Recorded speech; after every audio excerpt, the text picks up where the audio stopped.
সময় বদলেছে, শুধু এখনো বদলায়নি নারীর প্রতি শোষণ, বদলায়নি তার প্রতি সহিংসতার প্রকাশ। অথচ বাংলাদেশের মোট জনসংখ্যার অর্ধেকই এই নারী। শিশুকাল থেকে বৃদ্ধ বয়স পর্যন্ত শোষণের মধ্যেই চলে তার বিরামহীন যাত্রা।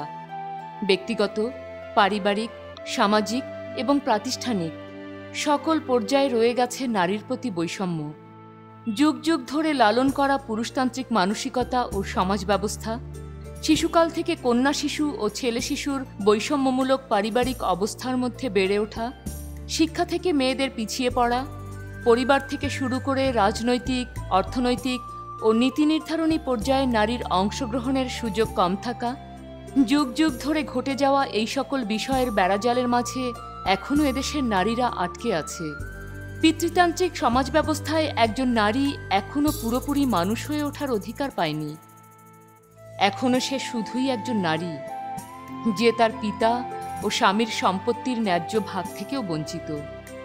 মূলত অজ্ঞতা, অসচেতনতা, নারীর প্রতি পুরুষের নেতিবাচক দৃষ্টিভঙ্গি, কুসংস্কার, প্রথাগত বিশ্বাস, সংস্কৃতি এবং গোঁড়ামির কারণে আমাদের সমাজে নারী নির্যাতনের চিত্রটিও ভয়াবহ।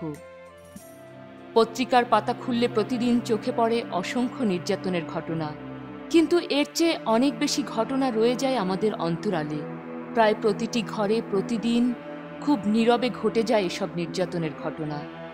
তেমনি নির্যাতনের শিকার তসলিমা সরকারি, বেসরকারি এবং জাতিসংঘ জনসংখ্যা তহবিলের সাহায্যপুষ্ট আশ্রয়কেন্দ্রে আশ্রয় গ্রহণ করেছিল। আমি ভাত খেতে পারতাম না, গলায় বান পড়তো। তারপর আমাকে আমার বাবা বলছে যে আমি এখন টাকা কোথায় পাবো, আমার মেয়েটা এখন অনেক অসুস্থ হয়েছে। তো ওকে বলছে, উনি একটা মামলার আসামি ছিল, আমার সৎ মেয়ের বাপ, এটা আমার নানা। উনি মামলার আসামি হয়েছে, বাড়িতে থাকতে পারতো না। উনি আমাদের বাসায় থাকতো, অন্য কারো বাসায় থাকতো, এরকম করে উনি থাকতো, ফলায় থাকতো। তারপর আমাদের বাসায় তখন ছিল উনি। আমার আব্বার কাছে বলছে যে আমাকে দিয়ে ফেলো, আমি চিকিৎসা করব, আমার বাসায় রাখবো। উনি বাইরে ডাক্তারের কাছে নিয়ে যায়, কবিরাজের কাছে নিয়ে যায়, এখান থেকে চিকিৎসা করে আমি একটু সুস্থ হয়ে উঠছি। তারপরে উনি বলছে যে তুমি আর তোমার বাড়িতে যেতে পারবে না, তোমাকে আমাকে বিয়ে করতে হবে। না, আমি বললাম এটা অসম্ভব কথা, আমি তোমাকে কেমন করে বিয়ে করব, তুমি আমার একটা নানা, আমার বাবা তোমার মেয়ে বিয়ে করছে। তারপর আমার বাবাকেও সহ ওখানে নোটারি পাবলিকে আনিয়া বিয়ে করছে। বিয়ে করার পর আমি আসি ওখানে, ওর বাসায় আসি। আরও 2টি স্ত্রী আছে ওর, সারাদিন ওর কাছে রাখতো। আর রাত্রে উনি চলে যাওয়ার সময় ও তালা দিয়ে বাইরে তালা দিয়ে চলে যেত। এরকম করে অনেক দিন রাখছে। এরকম করে প্রথম সন্তানটা জন্ম হয়েছে। তারপরে উনি আমাকে নির্যাতন শুরু করছে, তোমার জন্য আমি টাকা খরচ করেছিলাম যে এই টাকাও নিয়ে আসো তোমার বাবার বাসায় গিয়ে।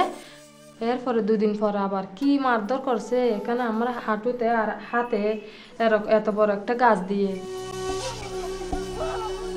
আর একটা লোহার রড ছিল চিকন, এতটুকু লম্বা লোহার রড ছিল, এটা দিয়ে আমাকে একটা খাটু একটা শিকল দিয়ে বেঁধে রাখছে পায়ের মধ্যে।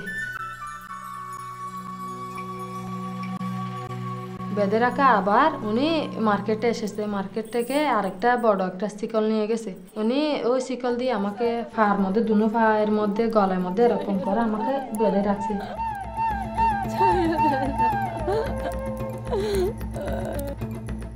বাঁধার পর ওখানে বেঁধে রাখে ফেলে রাখছে।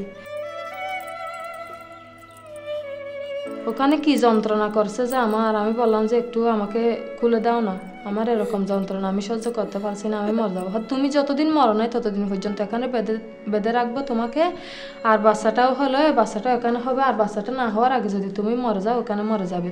আমি বললাম যে আমার খারাপ লাগছে যে আমি একটু গোসল করবো। না, গোসল করতে পারবি না, এখানে থাক। তারপর 3-4 দিন পর একবার গোসল করাই। তারপরে আমার একটু পানি খাইতে ইচ্ছা করছে, আমি একটু পানি খাবো। না, পানি খাবি না, এখানে শুয়ে থাক।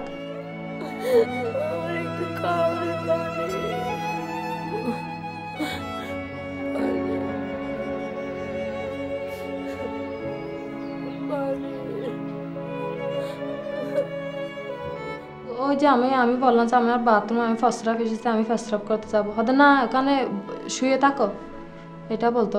আর বেশি বললে ও একটা মেয়ে আছে, ওকে ধরে ধরে আস্তে আস্তে ওকে একটু বাথরুমে নিয়ে যাও।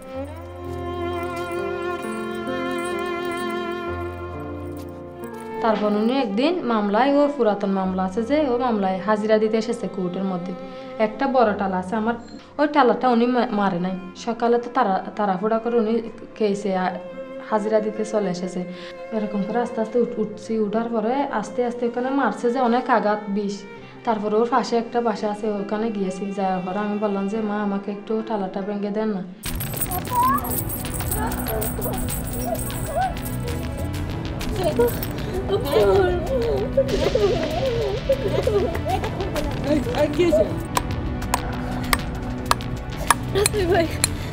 একটা টালা আমাকে ভেঙে দিচ্ছে। ভেঙে দেওয়ার পর আমি পা একটু খুলতে পারছি এরকম করে। এরা আমাকে রাস্তার মধ্যে, গাড়ির মধ্যে উঠা দিয়েছে।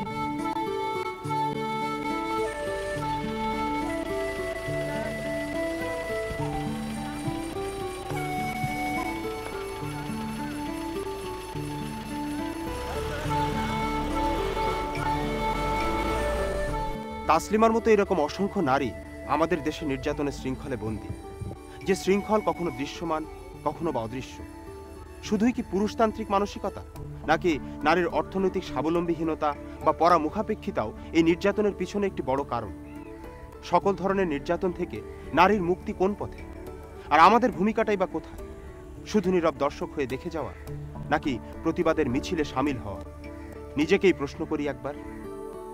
নারীর প্রতি সহিংসতার রূপটি ক্রমশ বদলাচ্ছে। একসময় এই নির্যাতন শুধু ঘরের চার দেয়ালের মধ্যে আবদ্ধ ছিল, কিন্তু সেই নির্যাতন ঘর ছেড়ে বাইরে বেরিয়ে এসেছে। মেয়েরা নিরাপদ নয় কোথাও।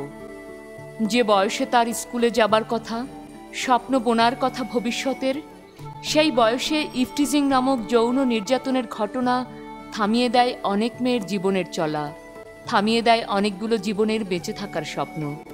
যৌন হয়রানির প্রথম পর্যায় হচ্ছে ইফটিজিং। মূলত নারীর প্রতি সম্মানের অভাব ইফটিজিংয়ের একটি বড় কারণ। বিভিন্ন গণমাধ্যমের তথ্য অনুযায়ী 2006 সাল থেকে 2010 সালের মে মাস পর্যন্ত ইফটিজিংয়ের শিকার হয়ে আত্মহত্যার পথ বেছে নিয়েছে 40 জন নারী। এছাড়া অসংখ্য নারী বা মেয়ে প্রতিদিনই ইফটিজিংয়ের শিকার হচ্ছে, যা অনেকটাই অপ্রকাশিত। সামাজিকভাবে হেয় প্রতিপন্ন হবার ভয়ে অধিকাংশ পরিবার বিষয়টিকে খুব নীরবে নিজেদের করে রাখেন। যদি প্রকাশিত হয়, প্রভাবশালীদের সহযোগিতায় সে বিষয়গুলো নীরবে নিশ্চিহ্ন হয়ে যায়।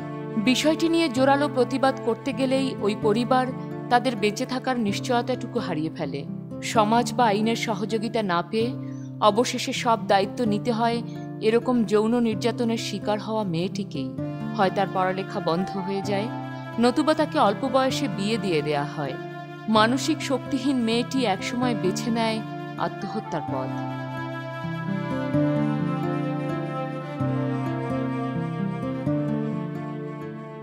একটা সাইকেলওয়ালা ছেলে, যার এজ হবে 40-এর উপরে হবে, সে সাইকেল নিয়ে যাওয়ার সময়, পাশ দিয়ে যাওয়ার সময় খুব বাজে একটা কমেন্টস করে চলে যায়।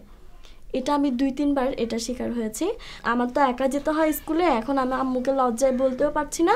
এই লোকটার মানে সেদিন আমার পেছন থেকে প্রথমে তো খারাপ কথা বলেছেই, পরে আমার পেছন থেকে এভাবে হাত দিয়ে বাড়িও মেরেছে। এখন আমার খুব ভয় হয়, আমি আনইজি লাগে, আমি স্কুলে যাইতে পারি না। আম্মুকে বলেছি যে আমার শরীর খারাপ লাগছে। একটি মেয়েকে প্রতি মুহূর্তে মানসিকভাবে ক্ষতিগ্রস্ত করে তাকে মৃত্যুর দিকে ঠেলে দেওয়াটা কেমন নৃশংসতা! একজন নারীর প্রতি একজন পুরুষের এই যে দৃষ্টিভঙ্গি, এর মাধ্যমে কি সেই পুরুষের পরিবার ও সমাজের মান বা অবস্থাকে প্রতিফলিত করে না? পুরুষের মূল্যবোধকে জাগ্রত করতে আমাদের পরিবারগুলোর কি কোনো ভূমিকা নেই? আমরা কি ছেলে শিশুটিকে ছোটবেলা থেকেই একজন সুস্থ বোধসম্পন্ন মানুষ হয়ে বেড়ে ওঠার শিক্ষা দিতে পারি না? যে পরিবারের একজন পুরুষের কারণে একজন নারীর মৃত্যু হয়, সে মৃত্যুর দায় নেবে কে বা কারা? নারীর প্রতি সহিংসতার আরেকটি রূপ অ্যাসিড নিক্ষেপ, যেটি এখন আর কারো কাছে অজানা নয়। একজন মানুষের ছুঁড়ে দেয়া একটুখানি অ্যাসিড একজন নারীকে সারা জীবনের জন্য ঠেলে দেয় অন্ধকার পথে। বেঁচে থাকার সব পথ তার রুদ্ধ হয়ে যায়। কেউ কেউ মৃত্যুবরণ করে। যারা বেঁচে থাকে তারা সারা জীবন অন্যের গলগ্রহ হয়ে বেঁচে থাকার যন্ত্রণা সয়ে যায়। আমার 6 বছর বয়সে বিয়ে হয়। তখন আমার বয়স 6 বছর, ছেলের বয়স অনেক বেশি এবং আমার দাদাদের সমতুল্য লোক। বিয়ে হয়, আমার দাদা মা দিতে রাজি ছিল না আর কি। ওই ছেলেটা আগেও 2টা বিয়ে করছিল, করার পরে ওনার দিতে বাধ্য হয়, গ্রাম্য সবাই থেকে আর কি দিছিল। দেওয়ার পরে ওনার কথা হয়েছিল যে নিয়ে এখন ছোট, লেখাপড়া শিখতে বড় হবে, এসএসসি পর্যন্ত লেখাপড়া শিখবে, বড় হবে, ততদিন পর্যন্ত দাদা বাড়িতে থাকবে এবং লেখাপড়া শিখবে। যে যেতে চাইতাম না, আমাকে ওই যে যেতে চাইতাম না, আমি ছোট দেখলে, ছেলে তো অনেক বড়, স্কুলে যেতে দিত না, মাদ্রাসায় যেতে দিত না। আমি আবার খুব স্কুল পড়াশোনা খুব ভক্ত ছিলাম, খুব ভালোবাসতাম, খুব পছন্দ করতাম। আমাকে আটকায় রাখছিল, দাদার গাড়িতে যাইতে দিত না এবং কি আমার কোনো ফ্রেন্ডের সঙ্গে কথা বলতে দিত না। এই কারণে আমি আর কি যেতে যেতাম না, না যাওয়ার কারণে উদ্দেশ্য আছে আসি। সময়ের সাথে সাথে অনেক কিছুই বদলে যাচ্ছে, কিন্তু এদেশে বাল্যবিয়ের আদিরূপটি এখনো বদলানো সম্ভব হয়নি। বাল্যবিয়ের কারণে একজন মেয়ে শিশু তার মায়ের কোল থেকে ছিটকে পড়ে অচেনা জগতে, যা তার মোটেও পরিচিত নয়, যেখানে তার খেলার সাথী নেই, আছে হিংস্র ও নিষ্ঠুর মানুষ। আর বিবেকহীন ওই সব মানুষের ঘৃণিত অপকর্মের জন্য ধ্বংস হয়ে যাচ্ছে এক একটি উজ্জ্বল ও সম্ভাবনাময় জীবন। বাল্যবিয়ের এই করুণ পরিণতির শিকার কি শুধু শিশুটি ও তার পরিবার? আমাকে অ্যাসিড দিয়েছিল রাত 1টার সময়। আমার সঙ্গে ছিল আমার আম্মা, আমি আর আমার ছোট বোন। গ্রামের বাড়িতে লাঠি দিয়ে ইয়ে করে না, তরকারি রান্না করে গ্রামের বাড়িতে, ওরকম একটা ওটা আর কি লাঠি নিয়ে এরকম ছিদ্র করে মাথায় লাগাইয়ে, তো ওইতে জানালার গাছ ঝুলানো ছিল না, এই জানালা দিয়ে ওটা ঢুকাইয়ে তো ঢালে দিছিল। অনেক পরিমাণ অ্যাসিড থাকে ছিল তাতে।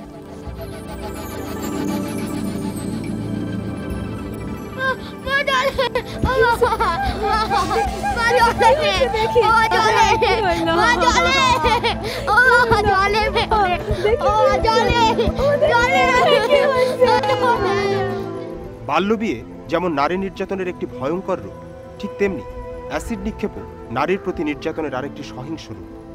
এই নির্মম কাজটি করার আগে আমরা কি একবার ভেবে দেখতে পারি না, এই পাশবিক নির্যাতনের শিকার যদি হতো আমার বোন, আমার স্ত্রী কিংবা প্রিয় কোনো মানুষ? একজন মানুষ হয়েও আরেকজন মানুষের প্রতি এরকম আচরণ কি আমাদের কাম্য?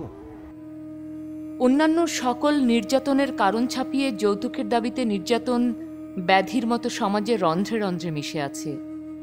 নির্যাতন সহ্য করতে না পেরে স্বামী সন্তান ছেড়ে অসহায় নারী আশ্রয় নেয় মা বাবার সংসারে, কখনো ভাই বোন আত্মীয় স্বজনের কাছে। সেখানেও তার যন্ত্রণার অন্ত নেই। একটি পরিসংখ্যানে দেখা যায়, এদেশের নারীর প্রতি যত নির্যাতন হয় তার অধিকাংশই ঘটে যৌতুকের দাবিতে। আমার স্বামী থেকে 8টা বউ ছিল তখন, আমরা জানি না। আমার স্বামীর বড় বোন আমাকে এই সব কথা গোপন করে আমাকে দিনে দিনে কথা বলে ওখানে নিয়ে গেছে। আমার স্বামী 1 মাস যায় 2 মাস যায় পরে সংসারটা উশৃঙ্খল হয়ে যাচ্ছে, এরকম বলে তুই বাপ থেকে টাকা নিয়ে আয়, আমার জন্য 5,000 10,000 টাকা নিয়ে। আমি বলি কি আমার থেকে আমার বাপ সাধারণ একটা চাকরি করে, এই টাকা নিয়ে আমাদের সংসার কোনো সুন্দরভাবে চালাতে পারছে না, আমাকে টাকা কোথা থেকে দেবে, ওরকম বলে মারধর করে। এভাবে আমার দিনটা কেটে গেল। আমার 3টা ছেলে মেয়ে হয়ে গেছে। এরপরে জ্বালা যন্ত্রণা, কোনোদিনই আমি আমার স্বামীর কাছে মুখের ভালোবাসাই পাইনি, কোনোদিন কোনো কিছু পাইনি আমি। আমাকে বেশি নির্যাতন করে, শুধু মারধর, কিচ্ছু না, শুধু মারধর। ভাতও দেবে না, পানিও দেবে না, ভাত না দিয়ে আমাকে 3 দিন 4 দিন পর্যন্ত ওয়াশ রাখবে। কিরকম বলো, আমার ভাত খেলে তুই 3 তালাক। চুলে ধরে এমন বাবা মারে, বাটাক দিয়ে লাতে কিল, এখানে ঘুষা কিল মারতে মারতে মারতে মারতে এইভাবে আমাকে, আমি মোটামুটি চোখ গলে আমি এরকম করতে পারিনি।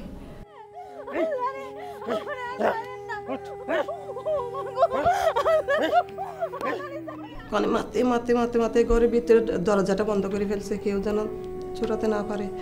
দরজা বন্ধ করে মারতে মারতে মারতে আমাকে অজ্ঞান করে ফেলছে। অজ্ঞান করার পরে এখান থেকে আবার আমাকে চুলের ধরে এরকম তুলছে। তখন কিন্তু আমি চোখ আবার দেখছি ওখানে আমার হাত পা একদম অবশ হয়ে গেছে ওখানে। তারপরে আমি ওখানে উঠে একরকম বসার পর আবার চুলের ধরে রাস্তার মধ্যে নিয়ে গেছে, টেনে টেনে রাস্তা নিয়ে মেরে আবার ও ওখান থেকে চলে আসছে। আমার কেউ নেই দুনিয়ার পরে,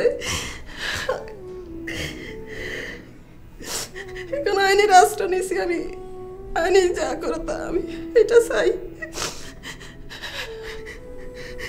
না, আমি স্বামীর কাছে ফিরতে চাই না।